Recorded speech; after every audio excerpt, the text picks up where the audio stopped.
guys, so we're back in this place again for like a day or two, so you know, get used to that scenery. But we're back with Dynamite, which was on Wednesday. Obviously, I'm recording this on Thursday, but I'm gonna release it on Friday because that works better for me. But super good show. I mean, Jesus fuck, what a show. I mean, so all of the matches banged, great moments, everything set up well, solid ass shit. Let's get into it. So the show actually opens up with, obviously, as you expect, Darby cutting his promo. Psych, no! It is Max interrupting. Max is pissed. He's not happy at all. He's coming up, he says, cut my music, and he's pissing it. He's pissed. Frankly, he's calling everyone out, saying Darby doesn't deserve this shit. No way. I was robbed, basically, and he wants that match right here, right now. And he calls out Darby. Very mad. He goes over gloating himself like, you know, this is the man who made Hangman not there. He never challenged for the title again. You know, it's the man who beat Kenny Omega. It's the man who kicked out the one-wing Angel. Stuff like that, as you expect. And then he calls out the champ, and Kevin Knight comes out. Now, Kevin Knight comes out, and obviously, him and Kevin have a bit of back and forth. Max is like, what? Why the fuck's he here? That was pretty funny. But as it continues, basically, Kevin goes, hey, Max, before you start hating, doesn't the jet look good? And Max is like, you call you the jet, just mocking him for calling himself a fucking plane. I thought that was pretty funny. And then, basically, they have a bit of a standoff, and basically, Max says, look, like, end of the day, you're not, like, Kevin's still pissed that he never won against Max, saying he should have, which kind of, yeah. But then also, he goes, okay, Kevin, I want to take that TNT championship from you, not because not because I think it's that great. I just think it'll cause you to. I want all that pride from you to turn into straight up depression. And they're like, let's go for it right now. And then he goes, bring me a ref. Max is in his gear. They call a ref down. Bryce comes down, holds the belt up. They're about to literally ring the bell. Max rolls out and goes, you get to fight me next week. The crowd hates him for this. I thought that was excellent. I really did. Good promo. It's done well to establish what Max is going to be doing post world title. I think Kevin Knight as well getting a bit of a Max who gives him, again, a bit more of a rub, which if anyone doesn't need that, it's Kevin. But, you know, I'm never going to complain. I fucking love Kevin Knight. And gets his TNT championship run off the ground. Again, the TNT runs are kind of hard to kind of get going sometimes, especially look at Garcia's and Briscoe's from modern times. So, yeah, that's kind of a thing. But I'm really happy with this. I think it's going to be weird seeing MJF in the TNT scene, admittedly. I will admit that. But I think the match between MJF and Kevin's going to be great. You had to get Max out of the world title picture for at least a few minutes, right? Like, you know what I mean? At least a while. And then it just made sense. It was very, the segment made sense. And that's what I really appreciated about it. It made sense. It set out what it's going to do. And yeah, Max's emotion here is excellent, as you expect. The amount of, like, pissed off he shows here is phenomenal, as you expect from Max. Super good. After this, we actually get the demand. Ricochet, Toa Liona, and Bishop Kahn backstage with Jericho again. It looks like Jericho's whole thing is going to be, he's just going to basically have Tourette's. Okay, or like speak under his breath, like every 2 seconds bald, like after everything, like what dumbass, like shit like that. It's like, what are we doing? Like it's not a bad gimmick, but it's just like, it's just weird. It's like, okay, they're basically trying to say Jericho, you know, end of the day, you can't call yourself that. And then he's like, no, I've got a trademark on the shirt, bald. It's like, what? And then basically they confirm they're going to have a 3v3 match on Collision this week, and Jericho needs to find people who will team with him. This obviously pays off later in the show, which was pretty cool. But yeah, that's basically what this does. Not a problem with it. Doesn't do anything bad for me. It's definitely a way to go. So, our actual first match of the night is a Brody King versus Lio Rush. Now, I'm one of the few people, at least at the start, from this get-go of him being on Dynamite, in his recent little run, that loved Lio Rush gimmick. I love it. I think it's hilarious. I think it's doing exactly what it's meant to do. I think it's not being focused on wrestling as much. I think it's been more focused on character work. Look at the Pac versus Lio Rush last week with Garcia. That was excellent. So, I feel like this was definitely more of a match. It definitely felt like more of a match. Brody gets, obviously, a good run. I feel like it went on a bit too long. I think Brody looks great, as you expect. But Brody does this lariat that should have been the finish, and then there's like an extra few minutes on it. They're wrong. The match doesn't like hear from it. I like the fact that Brody's the guy to show no fear to Lio Rush. I thought that was pretty cool. But obviously he's being a bit more cautious. Brody does we expect. Again, Lio Rush is hitting the spots, doing the fucking the donkey fucking run. You know, he knows, all stuff like that, you know what I mean, as you expect. But Lio Rush is definitely getting a bit more active. He just doesn't seem like a wrestler. I like the bit where Brody's standing in front of him and he's shaking hands and he's pointing at his tattoos going, me? I've got tattoos. It's so dumb. And then he goes to he shakes Brody's hand, Brody shakes it, and then he tries to run away and he shits himself. I was like, what? And then he tries to get in the way. And then, like, the way Brody just throws him around is great. I really enjoyed that. I think those two have obviously got... Brody works well with anyone because he's that big and that good. But, you know, Lio Rush is a great guy to sell that, definitely. After the match, though, Brody gets the mic and basically confirms he'll be watching the match closely tonight because he's been on a bit of a run and he wants next, especially if it's Darby, which obviously the main event. Yes, like that a lot. All for Brody King. I'm a big Brody King guy. As you expect, the fuck ice chants are very loud, good, and it's just peak. It's just peak. I like this. I like anyone going up against Lio Rush. It feels like he's become their new guy. They're gonna go like... It's gonna be like... Lio Rush seems to be their guy, like what Caster was a while ago now, where he was your, not open challenger specifically, but the guy to showcase talents like Brody, you know, to return them back, stuff like that. And I'm not against that. It's got pizzazz, it's got character, it's got something to it. You could probably do something around it. That's the way to do with Lio Rush at the minute. Maybe build him a bit more, but this works. This works presentation-wise, obviously, is nailed. A lot of people aren't sold on it. I don't know how. I think it's fucking excellent. I don't think there's any real flaws with it. I think it does everything it needs to do. He fucking bites Brody King, and everyone's going, he's got rabies. That was peak. Shit like that. It's entertaining. He's not designed... Like, Lio Rush is a great wrestler, don't get me wrong, but everyone's acting like, oh, bro, we've been taken away like the fucking best wrestler in the world. It's like, we haven't. Lio Rush hasn't wrestled on AEW TV for ages, and Crew was arse. Say it how it is. Crew was shit. So, like, it was boring, and it wasn't because they were bad wrestlers. It just didn't work, and Lio Rush has now stood out. All for pushing him. Do you see how much AEW socials posted that fucker? Jesus Christ. Post me! After this, we actually get a backstage promo with Tommaso Ciampa. Looking forward to his match tonight. He's locked the fuck in. He's basically saying no one is more ready for this than me. Darby, you've got to ask yourself, do you want this more than I need it? Bro, I love Ciampa. We'll get onto that later, but Jesus, I fucking love Tommaso Ciampa. Very few flaws. The guy just keeps improving every week. All for this, definitely. And yeah, oh my God, bro, it's so intense. He gets that intensity right. And even for something so minuscule, like, you know, just basically hyping their match up for later is excellent. But Jesus, he just nails it. I loved it. So more Ciampa, the better. After this, though, we actually do get another backstage promo with Adam Copeland, and he's challenging FTR, saying, FTR, basically, we want another shot. And it's like, kind of like, okay, why are we doing you guys? The obvious call was to do the books, then you guys are all in. But I don't know what we're doing anymore with that. So it's like, basically, he challenges FTR with Christian. Christian isn't there, but he challenges on Christian's behalf. And he goes, FTR, look, I'm going to challenge you guys now. I know you don't want to, but I'm going to give you a stipulation that even you won't refuse. Is that if you win, me and Christian will retire as a team. And the crowd visibly goes, oh, you know what I mean? Shit like that. I don't know. It seems a bit stupid, that. I don't know. I just feel like, I don't think they needed that. I think that kind of puts you in a corner in a way. And I don't think that was the way to go with this. I feel like the obvious calls have the books go it and then have a bit more like, you know, thingy. And then you go triple threat, all in, TLC, whatever you want to do it. That made sense. I feel like to tease this just kind of ruins it. But the match will be good. I enjoy it. It does feel like the tag division is getting held up now. It does. And it's a shame because you've got some great tag teams on there. I mean, Jesus, RPG Vice are just sitting on the hands waiting to go. They're brilliant. You know, you got Boom and Doom. Where the fuck are Boom and Doom in the title picture? But genuinely, you've got good teams there. And it's like, I just don't know. I feel like there's more to do, and I just wish that... It feels like they're focusing more on the trios scene rather than the tag scene now, and it's like, I don't know if I love that. I don't. I feel like the tag scene, you've only got two outlets at the minute, which is the Bucks on Collision, and whatever they're doing, but that kind of evolves into multi-mans more than tags, and then obviously the tag matches with, obviously, FTR, and it just seems with Copeland and Christian now, which, again, I'm not against that. It's just, I want some more variety in it. I feel like you could have definitely done a triple threat with the Bucks.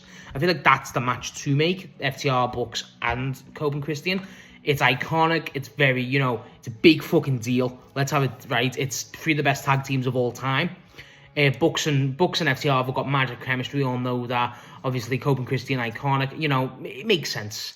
It just makes sense. It shakes things up, and that's what we want. And I feel like that's the biggest thing we need for the tag division, 100%. But the promo, not bad. It just, following that Ciampa promo, it's not going to be as good. No way.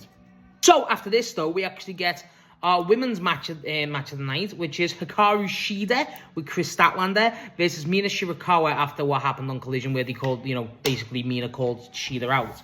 The match is good. I feel like the match did try, it needed to get a bit in extra gear. The finish is good. Obviously, Statlander's great. Statlander's on the Statlander's backstage, not backstage, but she's outside the ring and she's selling her emotions and stuff.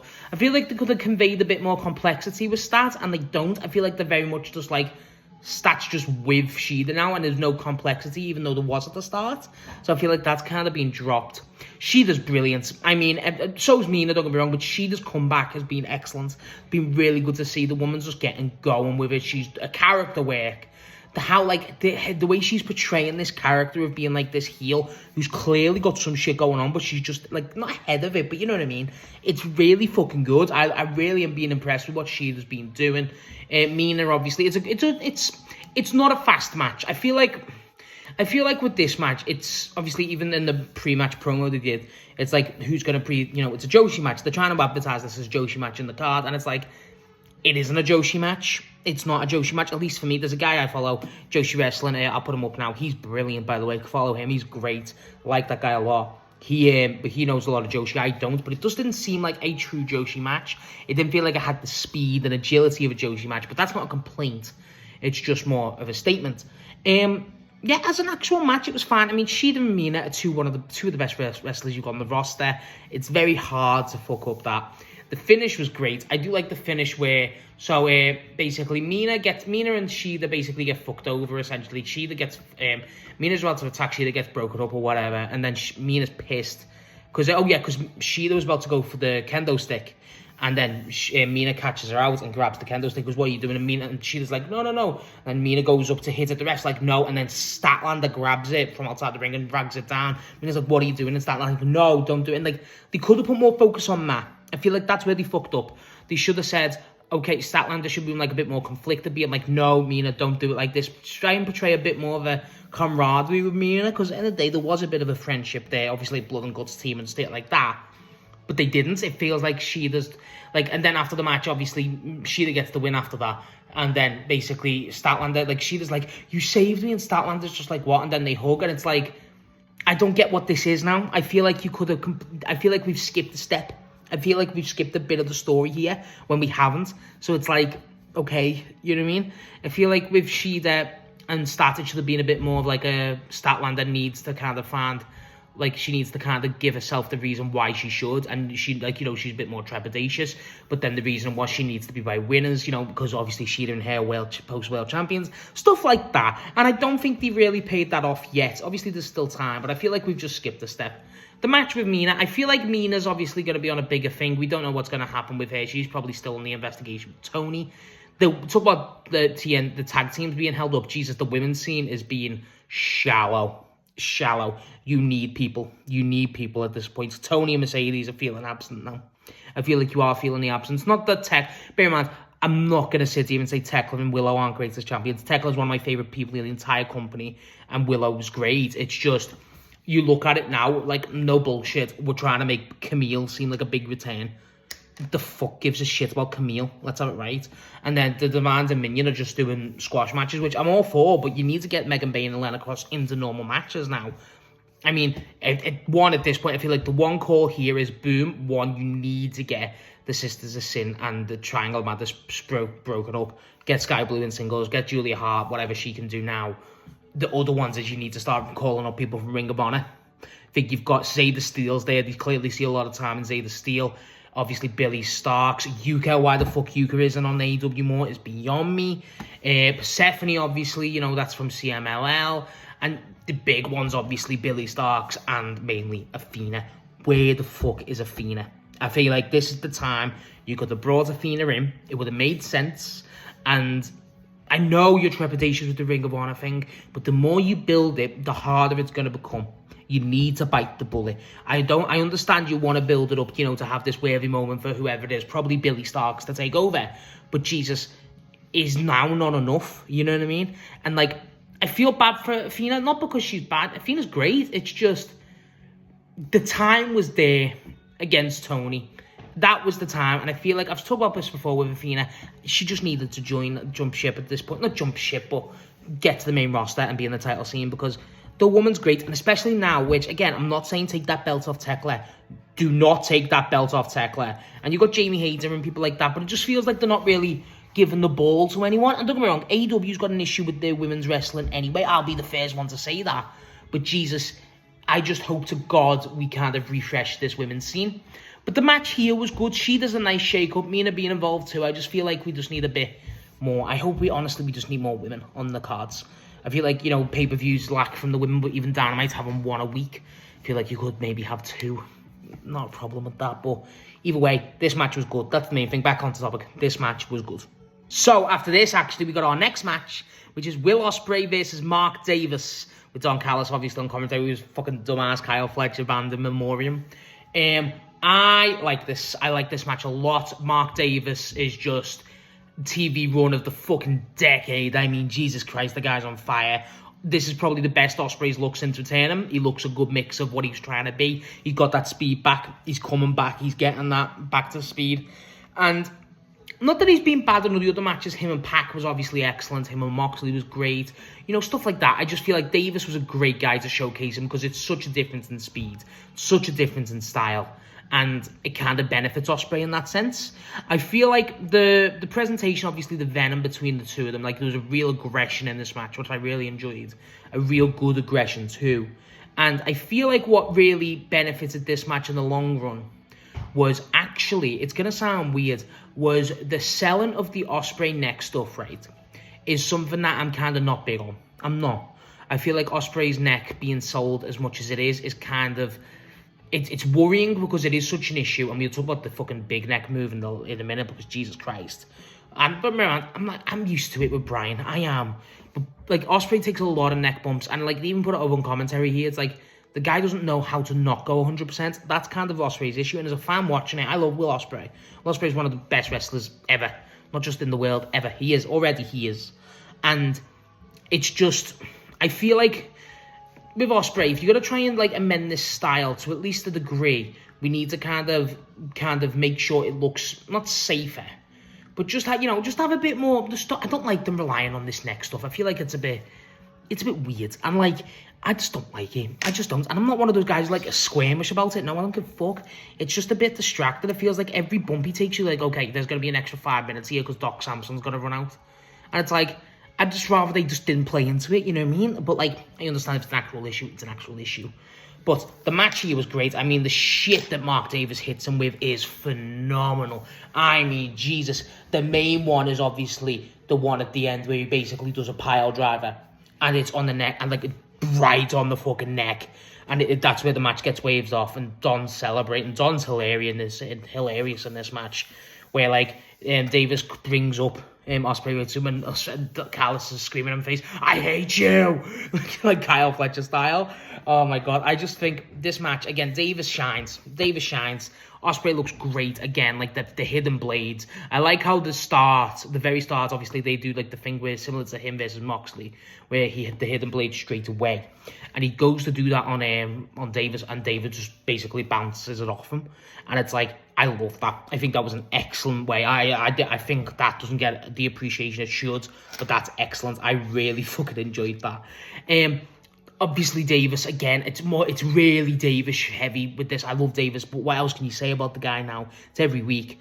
But Ospreay here, again, the speed's back, and that's the main thing. The high flying still watered down, but the technical wrestling, the back kicks, the scorpion kicks, so to speak, they're excellent. Stuff like that, and I feel like Ospreay's just, Davis is a good call. I wish you give me more matches like that for Ospreay. It's not going to be as long. I feel like there's a bit of a thing with Ospreay's presentation since coming back, where it's like, we need to kind of build this up again and get that momentum back, because the momentum he had from when he debuted in 24 was insane. Like I've said, that's the best year I've ever seen from a wrestler, ever. And Jesus, it's just, I think with Ospreay, with this run, especially with this match, we're getting back to normal. And not that he was bad, but Jesus, that level he was at was unquantifiable. It was insane. But like I said, the match gets called off because Ospreay gets a neck injury. As you expect, he's spazzing out on the floor. And then after the bell, Mark Davis rags him by the neck and tries to hurt him. And then he goes back in the ring, and Marina Shafir is standing there.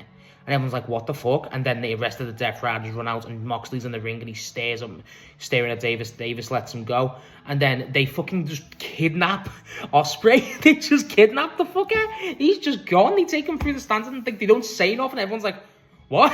Like, what the fuck? And then, so it's like, okay, what are we doing with the Death Riders and Moxley stuff? It feels like this is not over then between those two. And then it feels like, again, the United Empire, big looming thing for everyone. That makes sense. But, Jesus, I think there's a lot here. I feel like this definitely builds Ospreay off to something. I just don't know what. I don't know what, and that's kind of what interests me. I want to know what this is, and that's what's obviously really interesting. But I hope this has a payoff. I do, but Don Callis family with Death Riders and Ospreay specifically, that's a good room. I thought we'd get Kenny. We don't get Kenny. Heartbreaking. But Jesus, match was excellent. Again, this would have been a match of the night on any other given card, but this card has. We'll talk about it. So after this, what actually makes that Ospreay fucking segment funnier is that after this we actually got a backstage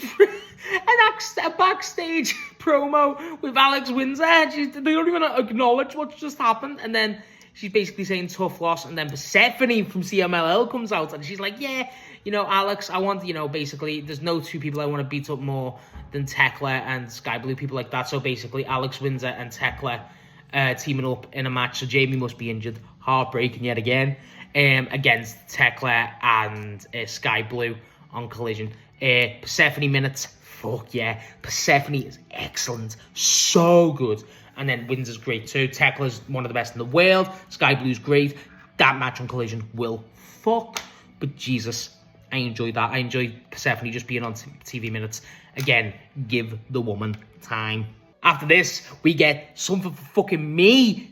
One of the GOATs of all time is back. Samoa Joe returns out of nowhere. I didn't know this. Like, he has a match. Obviously, the Samoa Joe returns. I was like, hell fucking yes. Joe, the fucking man. And then he's against Cody Chhun, an indie guy. Joe looks great. I mean, great. He's doing a bunch of shit, like, as you expect. The entrance is all right as fuck. He's doing, like, this. He does this specific, like, jab move. Instead of the kiboshi chops, he does, like, you know, this move. And Cody Chhun fucking absolutely sells his ass off. I think it's incredible. I really do.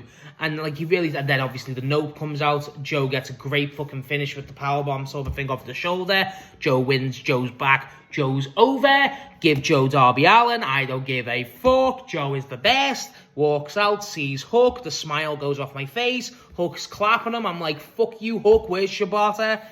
That's it. Fuck Hook. Fuck him off. Where's Shibata? I love Shibata. But Joe being back is... Joe's great. I want to see how this plays off with Hook, because there must be some tension. But obviously with the Bowens thing going on Saturday in Collision, that's actually really interesting.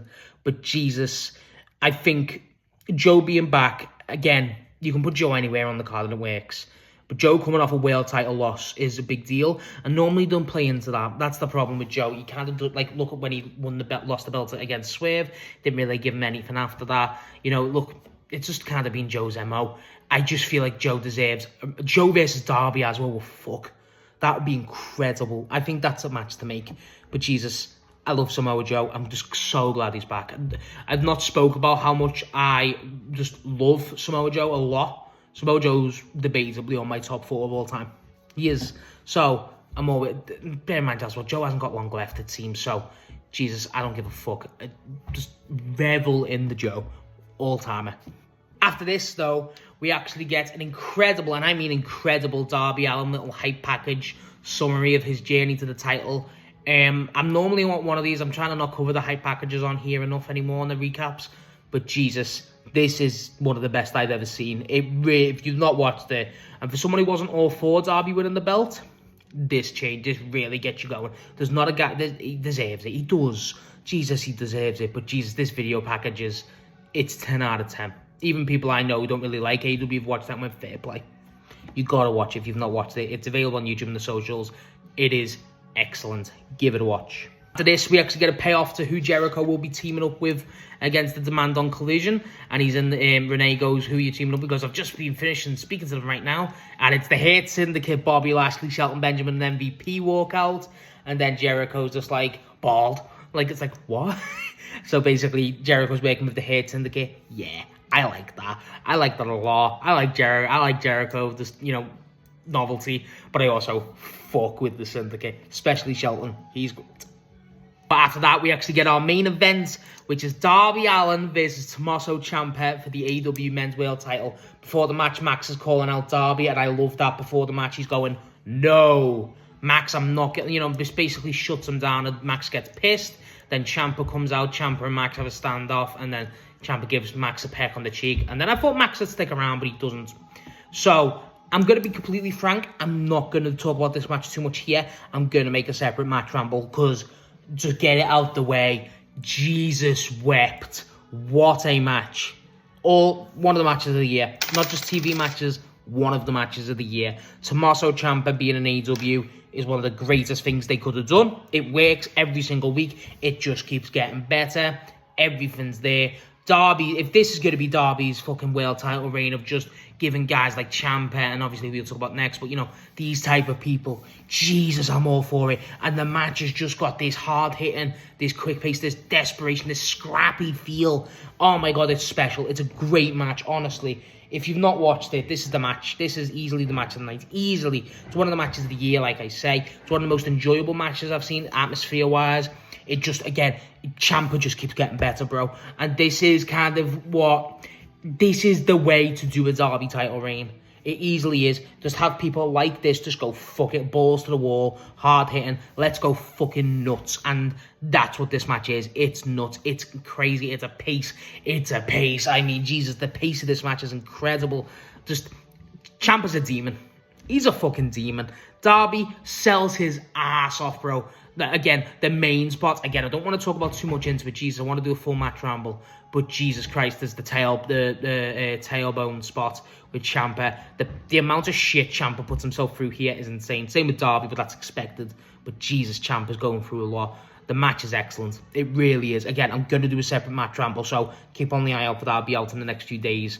But Jesus, this is one of my favourite matches I've seen in years. It really is. And what a first reign for Darby already. Now, after the match, obviously, as we said, Ciampa and Darby shake hands. And then, when he comes back, Brody's back in the ring. And Brody basically congratulates Darby, saying, I'm proud of you, but with your permission, I want me and you Dynamite next week. And obviously, Darby and Brody have got a history of great matches. And Darby accepts, they shake hands. This is the next. Jesus, that's incredible. Every week, Darby said he's going to be holding this belt. Obviously against Tommaso Ciampa and Brody King back to back for the world title is nuts. And no one's got a problem with it. This is the way to do a Darby reign. I don't know if you do 4 weeks worth of this shit. I don't care. I do not care how long you do this. I've just seen Tommaso Ciampa go for the AEW title, do fucking stellar, and now I'm like, I don't want him out the title division. Same with Brody's already been in the main division, but Jesus, he's so good. If you can give Bandido a match, I mean, these are the people I want. Bandido, it sucks that Josh Alexander's injured. It's fucking heartbreaking, bro. That's the guy. I'm gonna have to do a separate video on Josh Alexander. I adore Josh Alexander, one of my favorites. But Jesus, these are the people. And Darby's just, I'm into this. I didn't think I'd be into this much. I'm fucking into this. That match was incredible. Separate video is going to be on its way. Fucking loved it. And Brody after it. Fucking love that. Fucking love this Dynamite. Fuck yeah. So yeah, that was Dynamite this week. I thought it was stellar. I thought the pace of it, the matches, everything, the setups. I feel like we did miss a few things. Again, Kenny not being there, Okada and Takeshita not being there for another week's a bit different. It's a bit difficult. I feel like we are missing some core things. But again, Collision was pre-taped, so stuff like that. But Jesus, some stuff I like. Obviously, some stuff I fucking adored. I mean, that match again. The match of the night is easily the main event, easily. But Jesus, the Ospreay versus Davis match, the Shida match, Joe return, everything like that I fuck with. It's incredible Dynamite, it really is. And then Dynamite's been a bit weird as of late. It's been like, there's been stuff that I really like and been stuff that, it's been a bit more, not 50-50, but a bit more, I don't know how to describe it. I don't want to say negative, but you know what I mean. Like, there's been some stuff in Dynamite where it's been a bit more questionable. This was just a straight home run of a Dynamite, and followed the Darby win. excellently.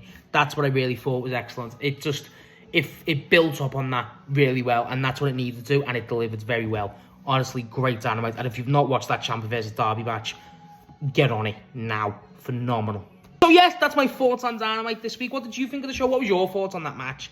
Again, keep an eye out for a separate match ramble on Ciampa versus Darby, because that will be happening. But yeah, thank you, and sorry it's late. I've been busy.